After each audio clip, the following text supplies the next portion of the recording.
Okay, looks like we're live. Hey, welcome. I hope the last few weeks have gone well for everyone. You all did, safety things like inspections, maybe investigated a thing or two, assessed some hazards, maybe implemented the controls afterwards, worked with your coworkers on even new assessments and maybe even some new controls. Maybe you attended a safety committee meeting. All of those general health and safety things that we do. But either way, I'm glad that you're here on a weekend to hang out with me. There's no real presentation this week, but there's been quite a few questions come in from here and there, from email, social media, interactions, comments, conversations I've had. Some have left their names, some haven't. It's all good. With some of the questions and answers, I've sanitized them a bit so nobody's in jeopardy of losing their job or anything. But let's get the chat stuff out of the way first, maybe, okay? So yeah, where are we here? So with the chat, as always, participate. Introductions are nice. I want to hear from you, and so do me a favor as you come into the chat. Ooh, I forgot to welcome everybody. There we go. Let's welcome everybody. As you come into the chat, do me a favor and just welcome each other, introduce yourselves and who you are, where you're from, etc. I appreciate it, and other viewers do as well. Now, as far as it goes, do me a favor. If you want to enter something, if somebody asks a question or whatever, go ahead, answer, put your comments into the chat. I appreciate your knowledge and opinions count. But let's also look at it this way. Nobody came out of the womb knowing health and safety. Nobody emerged out of high school knowing health and safety. So no matter what, be civil with each other. No name calling, no insults, and let's be collegial. Let's have this collaborative atmosphere. Okay. Above all and beyond all, the whole notion and why I started, one of the reasons I started the channel and one of the reasons that I started live streaming is just to have this opportunity, a venue for people to collaborate, to talk, to form a community. And so that's what this is about. So I'm hoping that people, if they have questions, will pop them into the chat or comments later. And by all means, if you want to interject in the comments or offer an opinion or a thought, I welcome it. And that's what it's about. Now, the other thing is, this is not professional advice. Okay? There's no money changing hands. There's no contracts. There's no papers being signed. What this is a forum for people to talk and collaborate. So let's do exactly that. Let's talk and collaborate, and I'm hoping that you'll ask questions as they come up. So just a bit of another announcement. YouTube is now hosting podcasts. And so what I've done is I've added all of the live streams to the podcast list. And I'll be changing the format just a little. Everything's pretty much the same, with the exception of pregnant pauses. I'm going to try and get rid of them. They got to go. Because realistically, if somebody's listening to it and all of a sudden there's this blank spot, either they're going to check out or get really angry and not come back. So the other thing is if there's pictures or images on the screen and they come up as part of the presentation, I may describe them when I'm showing visuals or etc. But for today, it's not a big deal. Everything's text, so we're all good. Now, before I get into the questions, as usual, I've been perusing the news about OHS-related issues, mainly workplace incidents and, health and safety news. One of the things that I don't do is I don't regurgitate stuff that comes from OHS Canada or OHS Magazine or anything like that, because those news items are out there. People have gone to the work of gathering that stuff and aggregating it. So I'm not going to take away from somebody else's work. Certainly not. If it's worthy of mention and it complements what I'm presenting, by all means, I might. I'll always, of course, cite it and give credit. But a couple of things that I've looked at anyway is one of the big things to note is that there's been significant hikes with WCB costs of late, and especially to healthcare workers. No big surprise when we've hit inflation with 40-year highs in Canada here. I don't know about you folks in the United States, but we've hit like some really big highs for inflation here. But one of the other things is healthcare workers, in particular, senior supportive living and long-term care. And we're going to see a 3-year effect in the healthcare world from the Rona. Now, lately in Saskatchewan, they've launched a new initiative. And if anyone's interested, I can pop a link in the description. But basically, looking at health and safety in the healthcare world and doing what they can to reduce issues. Now, as another note, hang on. As another note, this week, some of the presentations I was doing, I made a statement, and funny, nobody challenged me, and if you guys feel like challenging me, let me know in the chat, let me know in the comments. But of all of the workplace incidents that I was reviewing, and it's neat how they end up in the news. They end up as, oh, this incident happened, worker was severely injured, worker fatality, whatever the case may be, and then you hear nothing. It disappears off the radar. And then it comes back after a year and a half, 2 years, whatever, for however long for the investigation to progress, and if it's had to go through the legal system for the litigation to finish, or criminal trials, depending on the case. So what happens is it becomes new news to everybody. And just in reviewing it, I have made an observation with every worksite incident that ends up in the news, in Canada for sure anyway. And if you folks in the US and other parts of the world that are viewing and tuning in, if you have another opinion, by all means, go ahead, enter it into the chat or the comments. I want to hear from you. But in Canada, there's a common theme.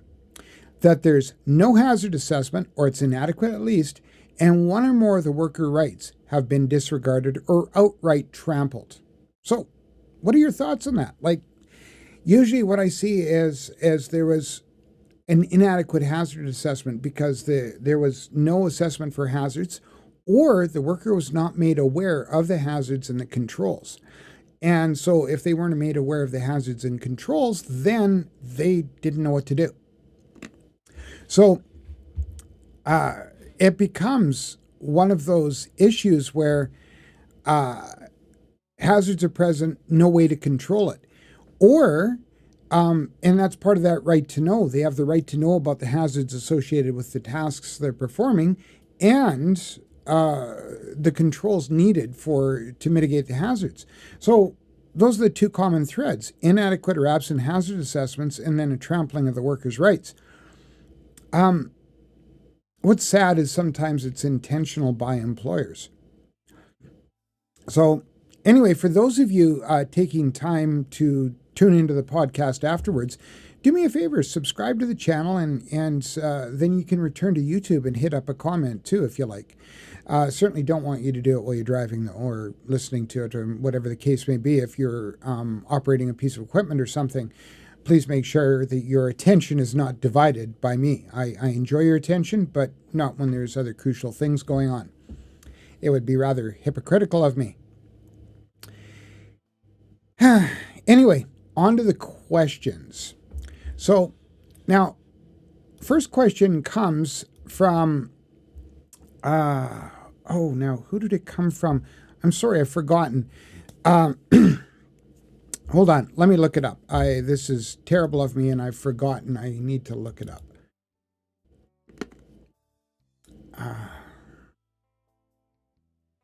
Gilbert James. Thanks, Gilbert. So Gilbert has asked the question, what does the safety professional do on the committee? And Honestly, it's an excellent question, and actually one I got asked through the week as well. And the first impulse is for a new safety professional, or one that basically insists on control, is that they be one of the co-chairs. That's if you're using the co-chair approach versus chair and vice chair. And incidentally, co-chairs is the best practice approach and often legally required in Canada. However, the best practice approach is to build a sustainable committee with longevity, meaning that you as the safety professional would take like an ex officio or a non-voting position and be the subject matter expert, the SME, if you will, and provide guidance to the committee. By this, I mean you don't just spoon feed the answers to the committee. Let them try to find the answers, and when they run into issues, guide them. If they fall, help them up, dust them off, point them in the right direction. Now, when you're doing this way you build a sustainable committee, one that you know and are absolutely certain can function when you're, on vacation, maybe you've got sick, or other times you're not present. Maybe even you've had the opportunity to take a vacation. Now, I know you may have disagreements, different thoughts, whatever the case may be. And if you safety professionals are currently on safety committees, let me know what your position is. Are you a chair, co-chair? Do you use that best practice approach and be the subject matter expert? And non-voting, and just provide that guidance. And I noticed there's a few people online. Could you do me a favor? I'm not sure. Am I getting an echo? Let me know in the chat, if you will. I'd appreciate it. I'm just not sure. I thought I was hearing one, but I'm not sure. Anyway, now, this brings me to the next question. And this was brought in anonymous over email. And that's when a safety manager has an idea and you disagree. I'll read the question in a sec. David, thank you. That was absolutely hilarious. Vacation. What is this vacation and where do I get one? Yeah, good question. And I found one of the things, and you know what? Maybe David, we'll put a pin in that. But could you do me a favor and answer me the question if, just let me check. I feel like I'm getting an echo from somewhere and I don't know where. But anyway, I'll just put a pin in that, and I'm going to address that towards the end because that's an important question that you've got just by that statement. So anyway, when a safety manager has an idea and you disagree, do you act like sheep and agree, or do you have ethics and disagree? And yeah, that one's tough. And first off, a bit of context. If it's about achieving a common result and the path, thanks, David, and the path to the results differs. And let's say, for example, I choose to use the 5 whys approach and then prioritize root cause first, and then look at the indirect and direct causes as secondary and tertiary. After that, a colleague said he does something else. Let's say he does the 5 whys approach, but he uses a risk matrix or heat map to analyze the risks first and prioritize accordingly with all the causal factors. Well, it really doesn't matter. We've arrived at the same place, different methods. Now, having said that, if the manager is behaving like a corporate lapdog, saying and doing things that are non-compliant, unsafe, both, for whatever motivation, if it's more money, they want to fit in, they really don't have the courage to disagree with the leadership or disagree with the workforce, you know what? You have to have ethics. And in fact, when you, depending on the certification that you pursue, if you want to work towards, like, say, a CRSP, like I have a CRSP designation, and I don't know how it works in the United States with CSPs, but we have to, every education cycle, we have to do an ethics course, and we have to, and it's quite involved, quite intense. And a lot of times we're asked those difficult questions, and they're formed in such a way that it does become a test of your ethics barometer, if you will. So, yes, you have to have ethics. Now, saying that, tact is always best. The best way to avoid conflict is to ask questions. Let's say, for instance, the manager has no guts and bows to pressure from the crew. They do something like they make eye protection optional because, well, it fogs up, it gets dirty. And then on the other end, they bow to corporate pressure because of frequent replacement of the eye protection is costly. You could simply start by asking questions about legislation. And what about the requirements for safeguards like PPE to be in place and worn? What about corporate policy? Is it not corporate policy to ensure that employees are protected against the hazards? Like, how does all this work? Help me out. Do it in a way where you're not condescending. And, look at it that way. See, it becomes one of those difficult issues where workers are stuck between a rock and a hard place. And I mean by workers, health and safety professionals. What do? Do they bow and follow that manager, or do they stand on their own? Now, of course, when you're all done having that discussion, what do you do? Do you just walk away and hope for the best? And one of the best methods that I've found is you have that discussion and then you follow it up with an email. Now, it does a couple of things. Number one, it kind of has this tracking record that you guys have had that talk. Number two is it helps for clarification because you can also approach it. Hey, Mr. Mrs. Manager, we had this discussion. These are the things we talked about. And just so I'm clear, because I really want to have a good working relationship, these are the points that were made, and this is what I understood. So did I understand correctly? And it provides the manager that opportunity to save face and come back. Now, I mean, once again, it isn't a surefire method, but it does help. Now, once you've done with that follow-up, you have to understand that it might significantly affect the longevity of your employment. But when it gets right down to it, there are ethics. And in fact, as I've said, some of us, like with my CRSP designation, I'm basically sign a contract that I'm willing to, and I'm going to abide by the code of ethics. And part of that is exactly that, behaving ethically as a safety professional. But it's not just that. Some of us just want to do the right thing because, well, it is the right thing. Okay? And realistically, that's the biggest test. Doing the right thing at the right time in the right place, regardless of who's watching or if nobody's watching. So, in short, yeah, you don't be a sheep. It's okay to disagree. And if it's an environment where you can't disagree, I honestly don't know what to say, but maybe keep that resume fresh and tuned. Now, next question is a good one. During an incident investigation, you stumble on something that looks like a crime, employee theft or something like that, and what do you do? And, it's a good question, a really good question. And I'm sure that, sadly, it's happened. I know it's happened to me, and I've seen it with employee theft.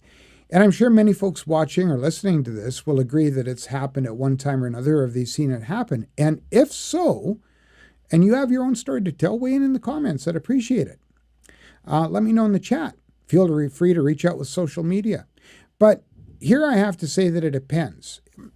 It depends. At the point, you might have to push pause on the investigation. And let's just say that I'll tell you why in a sec. But the very first thing is you need to advise your manager ASAP. And then contact the police. Let them know you're contacting the police. Now, many times companies will want to conduct their own internal investigation first for whatever reason why.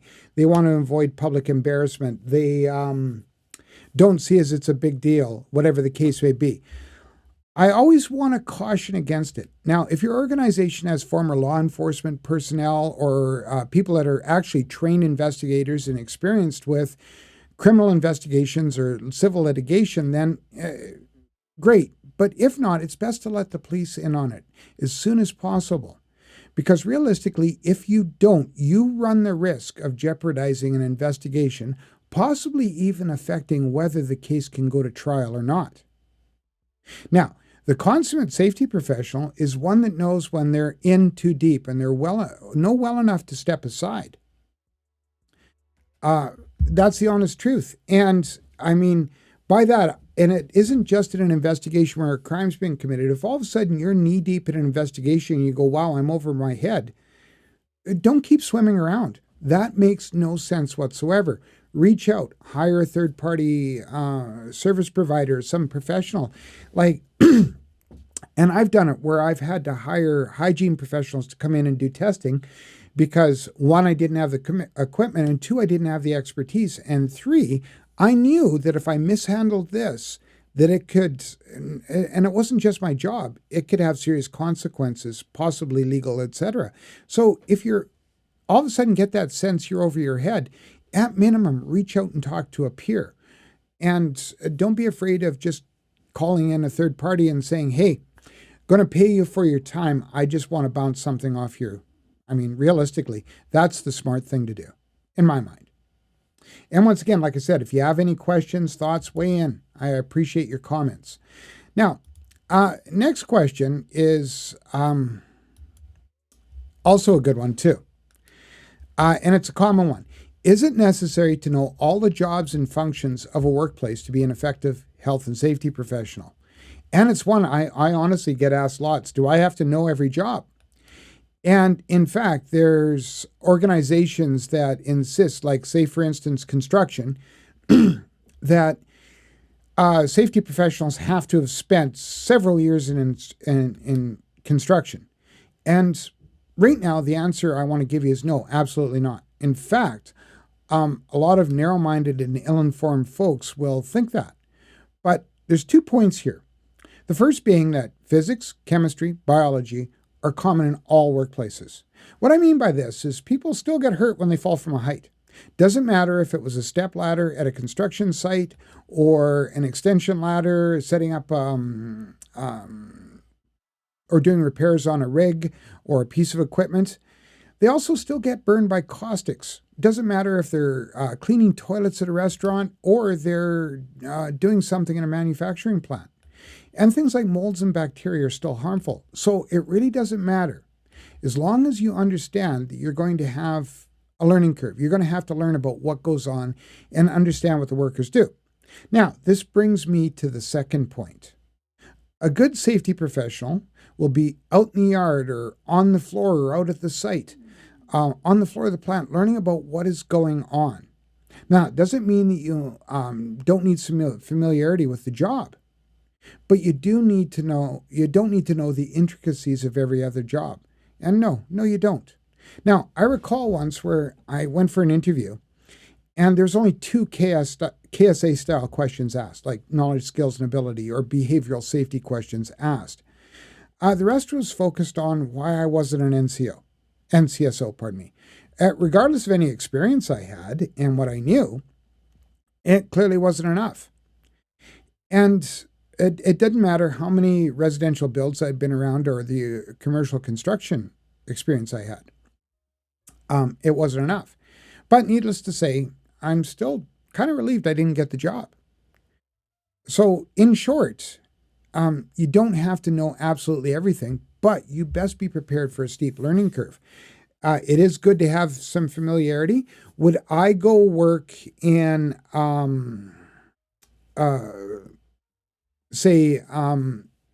like one of the folks I was talking to recently, a smelter? I don't know. I don't know that I would. I don't have a lot of experience. If I got the job, it would be with telling the employer, this is my experience. I plan to apply it, what experience I have, but understanding I'm still going to have a learning curve. So a lot of times the experience you get is transferable, but understanding you still have a learning curve. And no matter what you do, some employers are still going to be only satisfied getting what they want. I myself, on the other hand, have hired people without experience, but in the interview, it showed that they had an immense amount of critical thinking and a capacity to learn. And realistically, it was a well-rewarded point. Now, next question is also a difficult one. What do you do when management rejects or dismisses recommendations, such as maybe a stretching or ergonomics program, when you provide something like a 5-page paper of the cost benefits, etc.? And you know what? It's disheartening. It really is.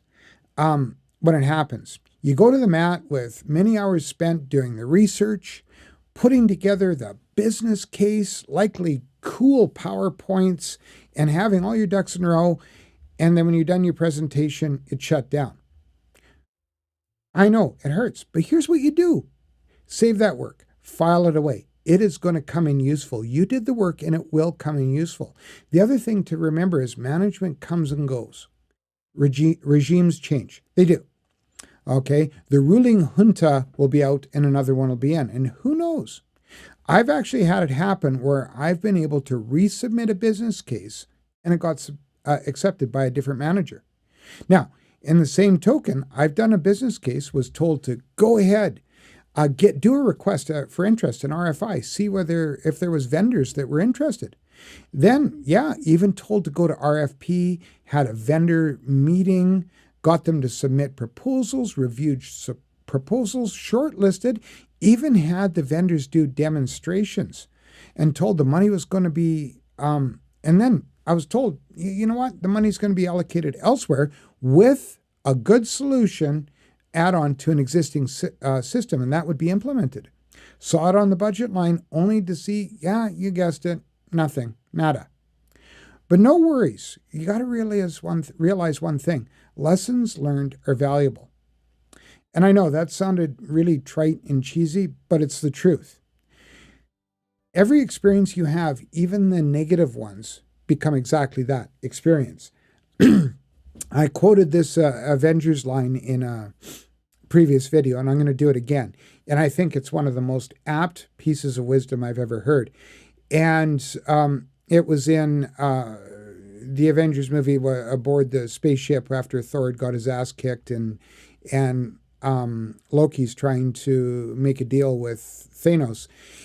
And he says, Loki says, if you're going to Earth, I know a good guide. I have lots of experience. And Thanos says, well, if you count failure experience. And Loki says, no, I count experience. And that's the truth. Now, I'm pretty sure that everybody watching here have gone through something similar, where you've gone to all of that work and have it just dashed. Do me a favor, leave me a comment, unless it hurts too much and you don't want to relive it. I want to hear from you. I really do. Okay? Let me know in the chat. Now, up with another question, and this is tough. What do you do when other safety personnel you are working with just go with the flow? They ignore safety infractions and non-compliance issues just for the sake of a paycheck. Peer pressure is a wonderful thing. However, it can also work in reverse. And possibly you're the new guy and everyone in the safety department is burnt out from fighting the good fight, or they just didn't care to begin with, and they're just content with watching their coworkers drop like flies around them. And yes, it's happened and it's tough. But the best way to achieve something is just lead by example. And what I mean by that is just do the right thing in spite of others. You can also motivate workers simply by sharing with them the science behind the safety. Such as, you know what, you can stand on the top step of that ladder.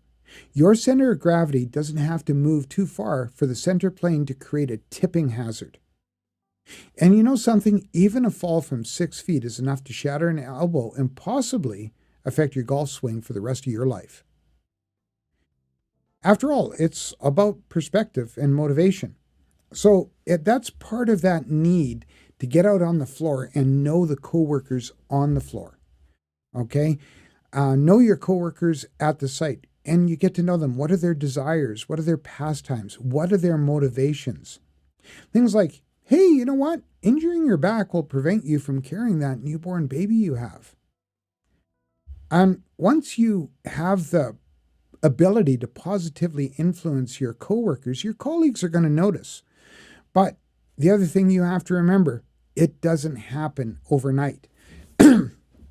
For this descent into noncompliance and terrible management, just hang on, it takes a bit of time. And when I've, whether it's been working with failing safety committees or failing emergency response groups, or just coming onto an organization where they have a deplorable safety culture, if it's taken a while to get that way, you're not going to fix it overnight. You have to be patient and be prepared for the long run. Play the long game. Celebrate your small wins, but don't try to push too many things at once. And you'll find as you're doing that, things will improve. They will. They honestly will. And sometimes, once again, while you've got a job, other jobs tend to come easier. I don't know why. So just make sure that resume is tuned up and really good. I'm not saying hop from job to job, but you should always, and I made the mistake when I would be in a job for a long amount of time, I forgot to make sure my resume was tweaked up. And I mean, even the best practices and formats of resumes changed significantly in the time that I was employed in this long-term employment. And so my resume didn't look that good either. So it doesn't hurt to keep it tuned up. Now, what about this? How do you motivate a safety committee that just shows up to meetings to get out of work? And yeah, if I had a dollar. I've seen organizations provide their safety committees, just hang on a second, with lunch, and that seems to work. However, my question is it sustainable and is there engagement? Will people still show up after lunch is gone and say you can't have lunch anymore due to cutbacks, etc.? Realistically, we have to look at it. If they're on the safety committee, it's still part of the job. Now, I don't know people and weigh in on that too, folks that are in other jurisdictions. Is this still considered paid time when health and safety committees are convening, say, in the United States or Europe or other countries? I'd be interested. In Canada, it's usually the commonality amongst the provinces and different jurisdictions that if people are doing the work of the committee, they're considered to be on the job. So realistically, it's part of the job. In most jurisdictions, membership is still considered to be at work, but weigh in the comments and let me know. And so they're being paid while they're doing the business of the committee.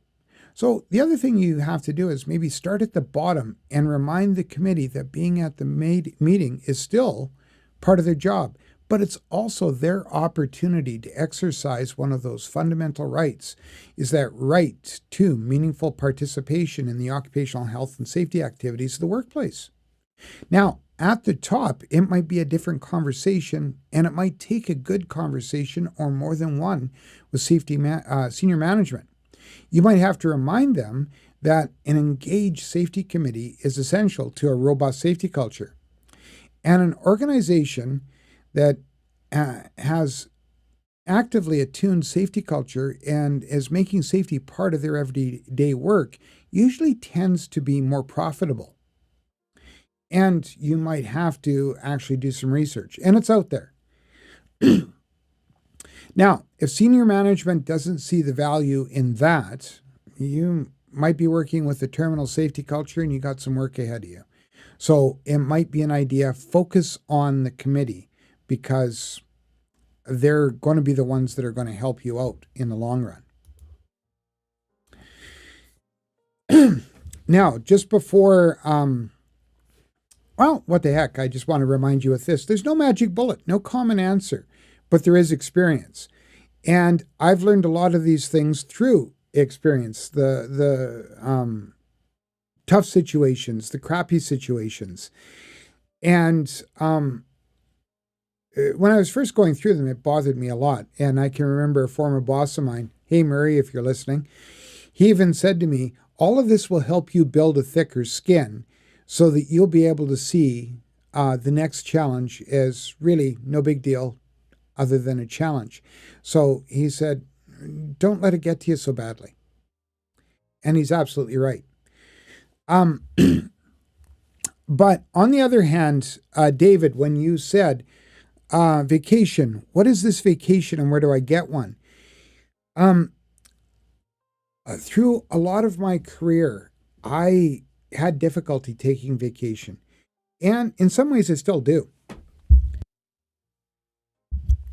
In fact, what I would do is store up my vacation and use it for when I'd move to another job.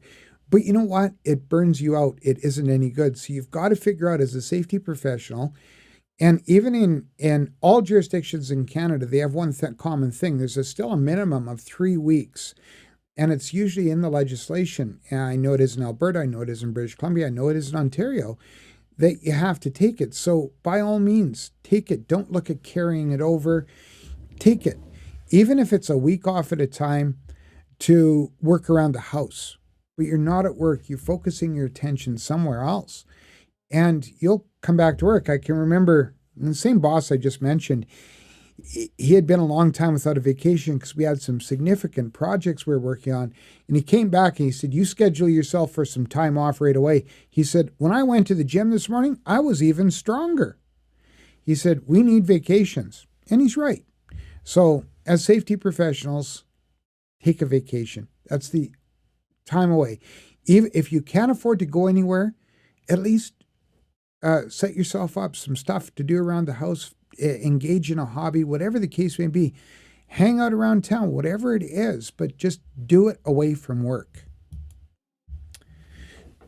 That's important. Now, this is your time. There's been some people back and forth online, so if you have questions or want to enter something else in the chat, by all means.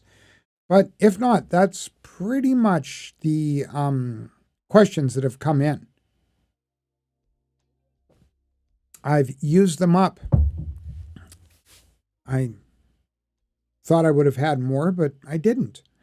So by all means, and if you think of something afterwards, put them into the chat, throw them into the comments, or if you're viewing another video and you thought, Kevin, you're out of your gourd, I have a different opinion, by all means.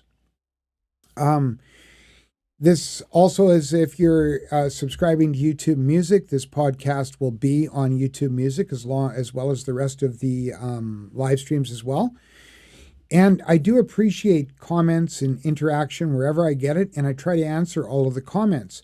Some of them are, I may not have an answer to it. For instance, a fellow asked me about different types of slides. Different types of sampling for audits. But realistically, I'm still struggling with it because most audits work on a prescriptive sampling process, like say, for instance, the core audit sampling here in Alberta. No matter what tool you're using, whether it be a software model or an Excel model or whatever the case may be, you still have to plug in the employees, supervisors, and senior managers into it, and then it will spit out the amount of interviews that you have to do.